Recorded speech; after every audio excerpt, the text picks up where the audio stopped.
রহমান রাহিম। বিএনপির ভারপ্রাপ্ত চেয়ারম্যান জনাব তারেক রহমান কর্তৃক মাসব্যাপী ডোবা নালা খাল লেক পরিষ্কার পরিচ্ছন্নতা কর্মসূচির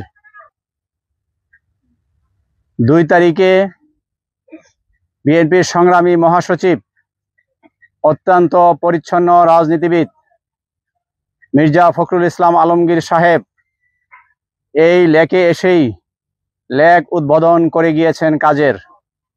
তার সাথে ছিলেন ঢাকা মহানগর উত্তর বিএনপির সংগ্রামী আহ্বায়ক অত্যন্ত জনপ্রিয় জননেতা জনাব আমিনুল হক সাহেব ও সদস্য সচিব এই ঢাকা 18 আসনের মাটি ও মানুষের নেতা হাজী মোস্তফা জামান সাহেব।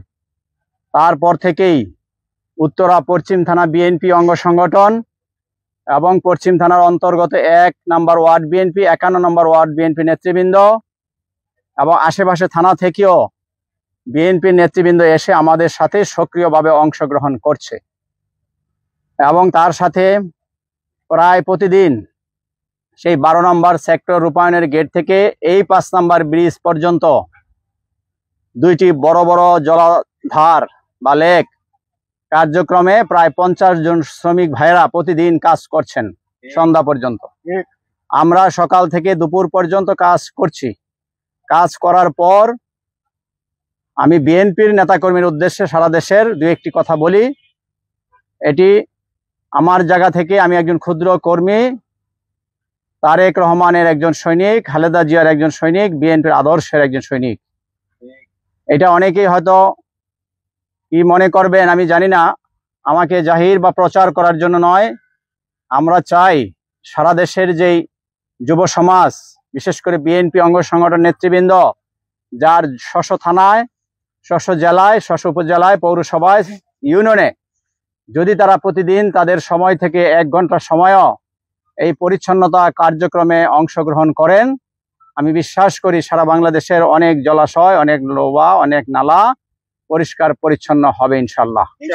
এবং আমরা এই 2টি লেক অতি দ্রুতই আপনাদের মাধ্যমে বিশেষ করে ঢাকা 18 আসনের মানুষের সামনে আমরা আগামী 7 থেকে 10 দিনের মধ্যেই পরিষ্কার পরিচ্ছন্নতার কাজ সম্পন্ন করতে পারবো।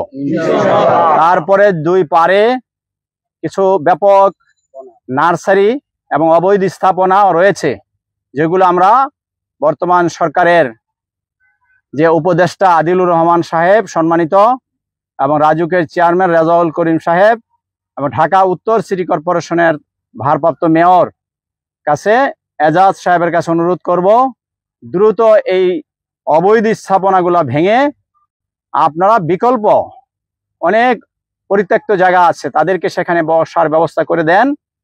আমি আমার বক্তব্য শেষ করছি।